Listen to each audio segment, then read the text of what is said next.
नमस्कार, पत्रिका prime time debate 1 में आपका स्वागत है। मैं हूं विशाल सूर्यकांत। सुप्रीम कोर्ट के सख्त निर्देशों के बावजूद भी मॉब लिंचिंग थमने का नाम नहीं ले रही। राजस्थान के अलवर में एक बार फिर कथित गौरक्षकों ने एक व्यक्ति को पीट पीट कर मार डाला। रकबर खान हरियाणा के नूह का रहने वाला था। राजस्थान के अलवर में कथित गौरक्षकों के हाथों यह ऐसी तीसरी घटना है जब भीड़ ने किसी व्यक्ति को गौ तस्करी के नाम पर मौत के घाट उतारा हो। पिछले साल ऐसे ही पहलू खान और उसके बाद में उमर नाम का शख्स है, वो भीड़ के चपेट में आया था। आज इसी मुद्दे पर बात होगी कि आखिर सुप्रीम कोर्ट के निर्देशों के बावजूद भी डर क्यों नहीं पैदा हो रहा है। कौन है मॉब लिंचिंग करने वाले, भीड़ को जुटाने वाले, भीड़ को उकसाने वाले, इतना पीटने वाले कि व्यक्ति का दम ही निकल जाए। क्या ये नेताओं के श्रीमुख से निकलती हिंदू मुस्लिम राजनीति का सड़क पर दिखता हुआ एक वर्जन है? क्या है पूरा मामला? फर्स्ट पंच के नज़रिए से हम आपको बताते हैं दरअसल किस रूप में चल रहा है पूरा घटनाक्रम।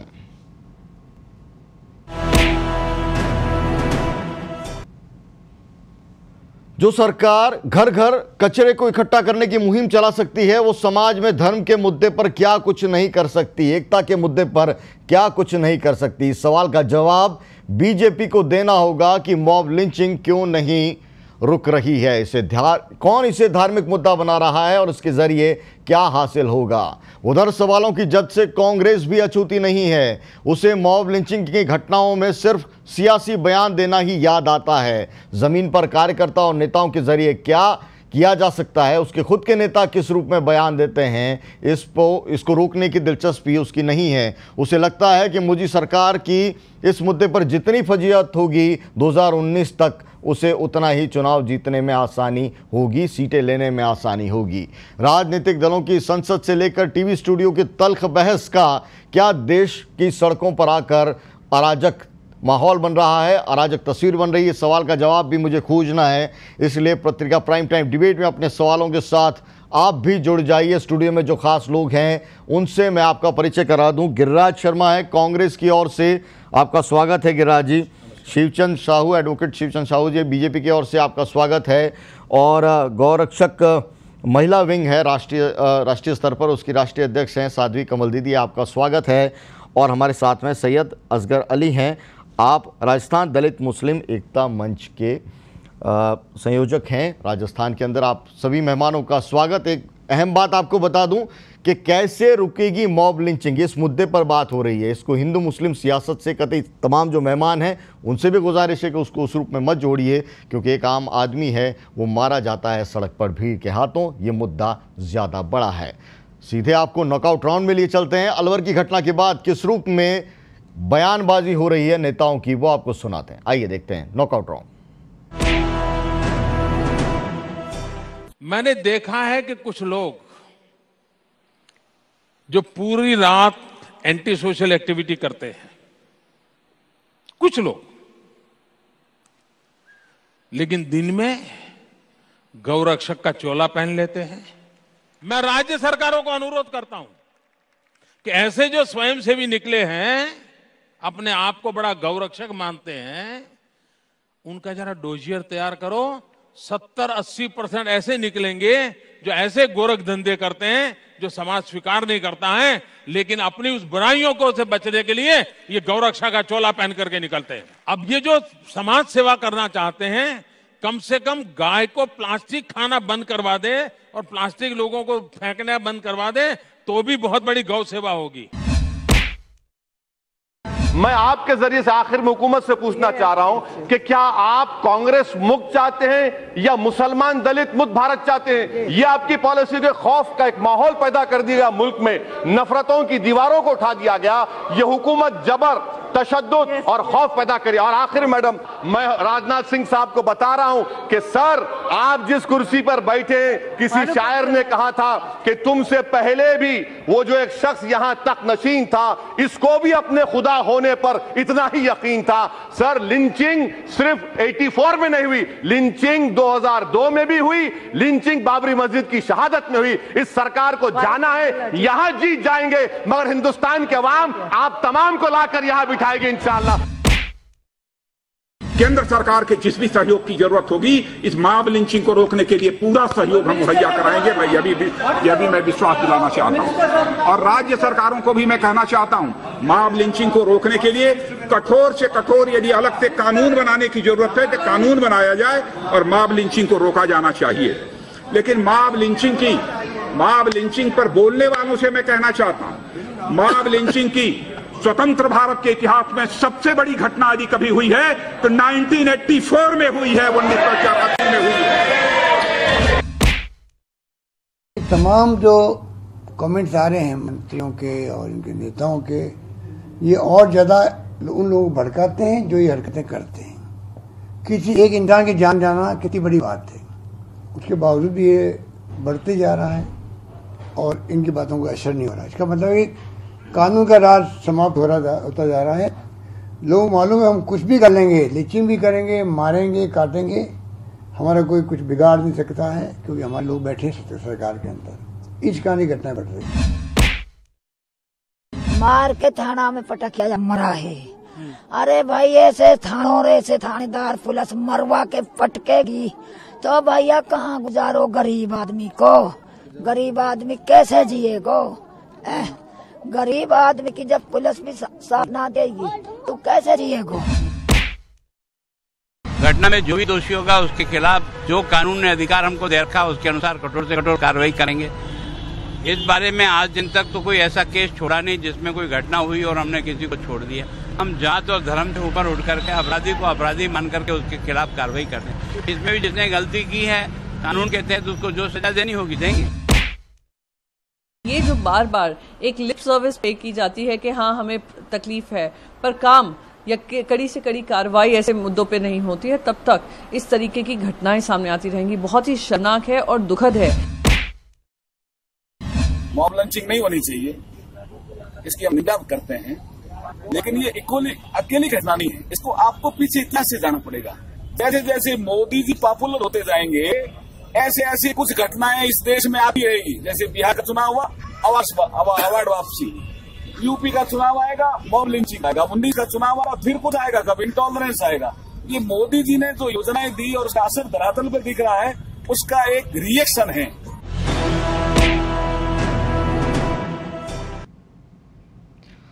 और देखिए किस रूप में नेताओं के बयान हैं। वाकई शर्म आती है देश के नेताओं के बयानों को सुनकर, समझकर कि वाकई एक के बाद एक मौतों के मामले बढ़ते जा रहे हैं। मॉब लिंचिंग देश की समस्या बन गई है और इन्हें सियासत से फुर्सत नहीं है। स्टूडियो में बैठे मेहमान, उनसे आप भी सवाल कर सकते हैं। मेरी तरह जुड़ जाइए। राजस्थान पत्रिका का फेसबुक पेज, जिस पर आप अपने कमेंट्स लिखिएगा और अपने जो कमेंट बॉक्स के अंदर अपने सवाल लिखिएगा, कमेंट लिखिएगा और अच्छे जो सवाल होंगे, अच्छे सुझाव होंगे सकारात्मक, उसको हम पत्रिका टीवी पर डिस्प्ले भी करेंगे। जो इस समस्या का जिक्र नहीं, समाधान की बात करे, उसको हम प्राथमिकता से यहाँ पर टेलीकास्ट करेंगे, क्योंकि मॉब लिंचिंग देश की समस्या है। इसको हिंदू मुस्लिम या किसी और एंगल से जोड़कर छोटा नहीं किया जा सकता। एक आदमी अगर मरता है तो उसके पीछे एक परिवार है, वो जिंदगी भर के लिए परेशान रहता है, जिंदगी भर के लिए उस कमी को महसूस करता है। डिबेट को उसी शक्ल में लेकर आ रहे हैं आपके साथ में। सबसे पहले गिरिराज जी, आपसे ओपनिंग नोट, 30 सेकंड का समय। मुझे बताइए कि कांग्रेस पर जिस रूप में अर्जुन मेघवाल है, उन्होंने संकेत दिया कि जितना मोदी सरकार पॉपुलर होगी ऐसे मुद्दे बढ़ते जाएंगे। इस पूरे बयान में कांग्रेस है, वो किस रूप में आप अपने आप को देखते हैं? देखिए, इससे ये स्पष्ट होता है कि मोदी जी को लोकप्रिय करने के लिए उनकी 2019 के चुनाव को जिताने की जो तैयारी हो रही है, उसी के प्रति ये जो भी संगठन है, जो जैसा नरेंद्र मोदी जी ने कहा, अभी आपने जो क्लिप दिखाई कि कुछ लोग 70 से 80% फर्जी गौरक्षक हैं, नरेंद्र मोदी जी ये कह रहे हैं, तो इस बात की जांच करने का काम पुलिस का है, राज्य सरकार का है और केंद्र सरकार का है कि कितने ऐसे संगठन हैं जो वास्तव में फर्जी हैं, जिनके कार्यकर्ता फर्जी हैं, जो गलत काम करके फिर दिन में गौरक्षक का चोला पहन लेते। समय हुआ। इस बीच शिवचंद साहू जी, 30 सेकंड का समय आपके लिए। अर्जुन मेघवाल जो कहना चाह रहे हैं, या राजस्थान के गृह मंत्री गुलाब चंद कटारिया हैं, वो कहना चाह रहे हैं कि हमने किसी को छोड़ा नहीं है, सब पे कार्रवाई की है। क्या सरकार के पास में अधिकार है क्या कि किसी की जान चली जाए और आप आरोपियों को छोड़ दें? देखिए, आरोपियों को अभी तक कोई उदाहरण नहीं है कि गौरक्षक के मामले में कोई बात हुई हो और उसमें किसी आरोपी को छोड़ा गया। नहीं, अधिकार की बात है क्या? ये क्या बात कर रहे हैं? तो कार्रवाई तो करनी है सरकार को। हाँ, तो अधिकार की तो बात कर रहे हैं। कानून ने जो अधिकार दिया उस अधिकार के तहत कार्रवाई हो रही है। जिस आदमी ने मर्डर किया उसको गिरफ्तार किया जा रहा है। जिस आदमी के मर्डर के बाद जो ट्रायल होगी उसमें सजा हो जाएगी। और इस मामले को जो है इस तरीके से कोई कहें कि ये भीड़ तंत्र द्वारा गौ हत्या कर दी गई, ऐसा भी नहीं है। मरने वाले भी एक मरा, एक साथ में है, उसको साथ में हमला करने वाले भी 4 आदमी है। तो ये दोनों की किस परिस्थिति में हुआ है, इस परिस्थिति को तो वो लोग जानते हैं। लेकिन जिस तरीके से कांग्रेस इसको भड़का के कहना चाहती है कि मॉब लिंचिंग है, मैं तो इसको मॉब लिंचिंग में नहीं मानता। मॉब लिंचिंग नहीं मानता। ठीक है, समय हुआ, समय हुआ। कमल दीदी, किस रूप में आप देख रहे हैं? आप तो बड़ी जिम्मेदार ओहदेदार हैं, राष्ट्रीय अध्यक्ष हैं। मुझे बताइए, अलवर क्षेत्र में लगातार ऐसी घटनाएं और सबके अंदर केंद्र में गायों का जिक्र हो रहा है। आप कहते हैं कि गौ तस्करों की भूमिका है और सरकार की तरफ से या एडमिनिस्ट्रेशन कहती है कि कथित गौरक्षक है, उनकी भूमिका है। मुद्दा वाकई गंभीर नहीं लगता क्या? इसमें 2 बात निकल रही हैं, कारण और कार्य। आप ये देखिए कि ये कारण बनता क्यों है। ना तो कोई गौरक्षक जो हैं उन लोगों को जानते हैं, ना कोई उनकी जान पहचान होती है। अगर हमारी माँ की तरफ कोई इस तरीके से देखता है और गौ तस्करी के लिए लेके जाता है तो ऐसा ही होगा। इसकी तस्दीक कौन करेगा?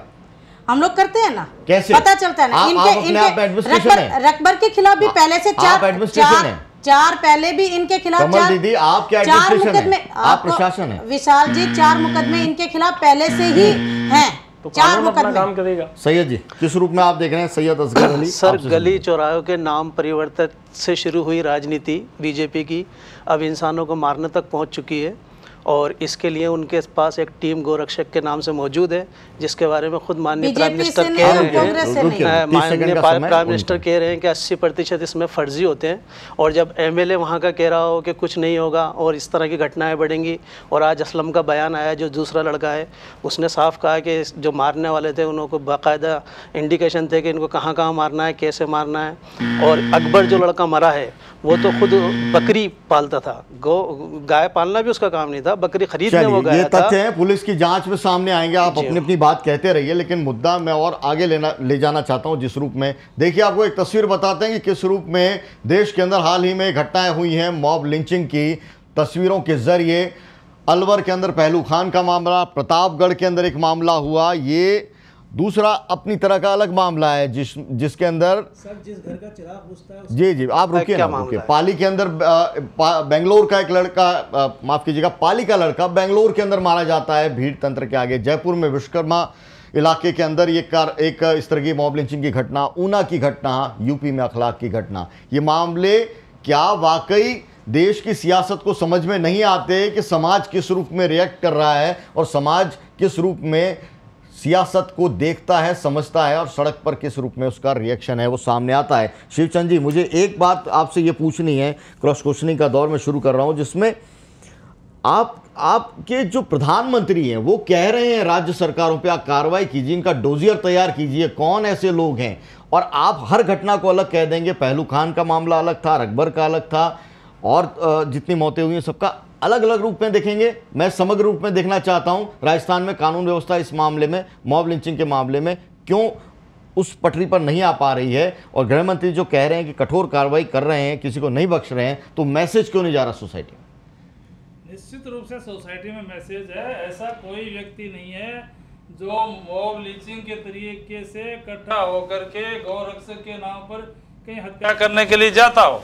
और जहाँ भी घटनाएं होती हैं वो सडनली होती हैं। उस सडनली घटनाओं में पता भी नहीं चल पाता कि कौन गौरक्षक है या कौन 2 व्यक्तियों के बीच में या 5-4 व्यक्तियों के बीच में झगड़ा हुआ और वो झगड़ा आखिर मर्डर तक पहुंच गया।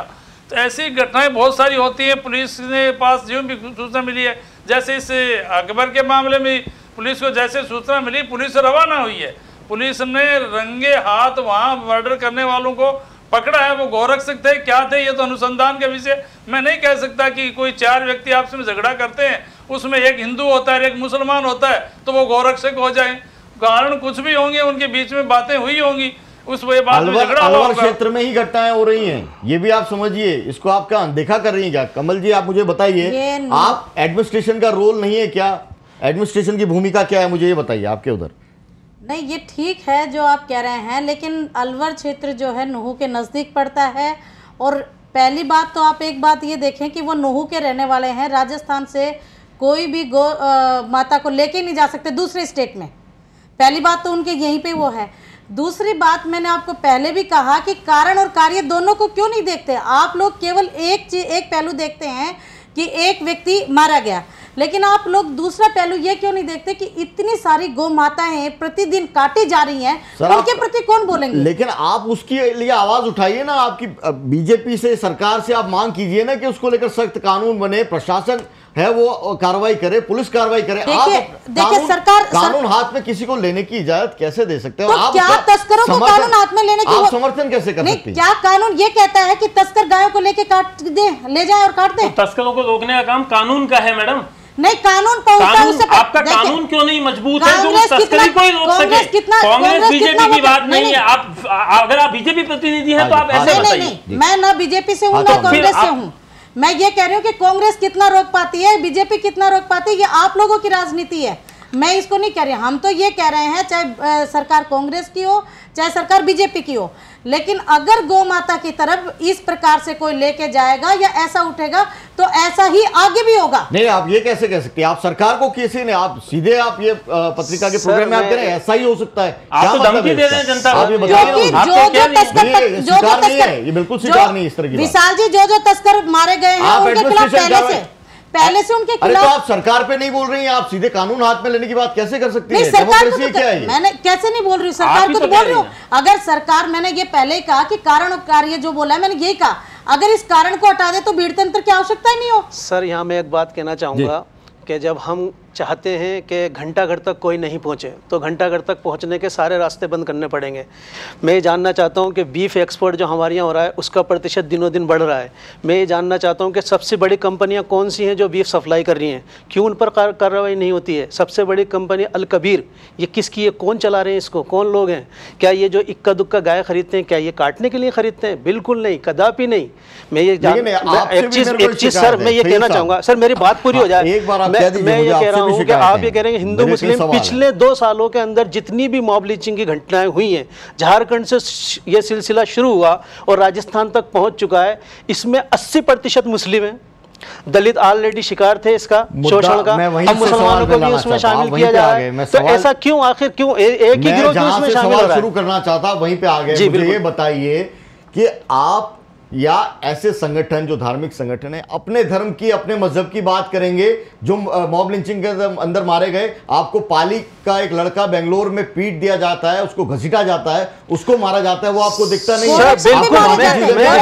मैं यही कहना चाह रहा हूं कि ये मॉब लिंचिंग है, ना कि गोरक्षक मार रहे हैं। इसमें गोरक्षक हो सकते हैं। जुनैद के कांड में, जुनैद के कांड में तो कोई गोरक्षक नहीं था। ट्रेन में जुनैद को मारा जाता है, वहां कौन गोरक्षक है? यहाँ सवाल ये है कि मुस्लिम, आप सवाल लीजिए, सवाल सबसे बड़ा मुस्लिम है। क्या हमारी सोच वाकई सियासत के चंगुल में आके उतनी संकीर्ण हो गई है कि बाकी मुद्दों को नजरअंदाज? यही तो मैं कहना चाह रहा हूं कि जब हमारे धर्म और मजहब के जो लोग हैं उन्हीं की जो घटना है याद रखिए। देखिए सर, 2 साल तक कोई विकास कार्य नहीं हुआ, जनता अच्छी तरह इस बात को समझ रही है, जनता का ध्यान डाइवर्ट करना है। मैं ये कहना चाह रहा हूं, चलिए अलवर की घटना हो गई, पहलू खान की घटना हो गई, अकबर की घटना, इसमें तो तथाकथित गोरक्षक आ रहे हैं। जुनैद के कांड में कौन गोरक्षक था? उसे ट्रेन में मारा जाता है। एक उदाहरण दूसरे भी दे दीजिए। सैयद साहब, ये आरोप लगता है, आप समझिए, देश की सियासत के अंदर ये एक मौका मिलता है सियासी दलों को कहने के लिए और समाज के अंदर एक नजरिया बनाने के लिए। आप मुझे मॉब लिंचिंग का मैं जिक्र कर रहा हूं, मैंने गौरक्षा का जिक्र नहीं मैंने भी मॉब लिंचिंग का ही जिक्र किया है, मैंने भी भीड़ तंत्र का ही जिक्र किया है कि जब भीड़ को ये मालूम है कि हम आएंगे, हमारा स्वागत होगा, हम आएंगे, हमें इनाम दिए जाएंगे, बच्चा चोरी का मामला, गायों का मामला, बच्चा चोरी का मामला, सोशल मीडिया जब उनको पता है कि उनका होना कुछ नहीं है, कई सारे मामले, जब उनको पता है, नहीं ये तो बता रहा हूं कि जब उन्हें पता है, भीड़ को ये पता है कि हम बच जाएंगे, हमें इनाम से नवाजा जाएगा, तो उनके टारगेट पूरे कर रहे हैं वो। ठीक है, छोटा सा ब्रेक यहां पर लेना है। पत्रिका प्राइम टाइम डिबेट से जुड़े रहिए, सवाल हैं वो जारी रहेंगे आपके जो आप लिख रहे हैं फेसबुक पर। कृपया मुद्दों पर आइए और बात कीजिए देश की, कि देश किस रूप में सुरक्षित रह सकता है, क्योंकि मॉब लिंचिंग आज किसी के खिलाफ हो रही है, वो कभी किसी के तरफ भी आ सकती है, मुड़ सकता है मुद्दा। इसलिए महत्वपूर्ण है बच्चा चोरी से लेकर सोशल मीडिया पर कंटेंट वायरल होना और गौरक्षकों की कथित रूप से जो भूमिका सामने आती है, पीट पीट कर किसी को भी मार दिया जाना, क्या लोकतंत्र के अंदर विश्वास जगाता है या लोकतंत्र के अंदर जो पूरा घटनाक्रम है उसमें सियासी अंदाज है जिस रूप में हावी होता जा रहा है उस और इशारा है। छोटा सा ब्रेक, जुड़े रहिए पत्रिका प्राइम टाइम डिबेट से।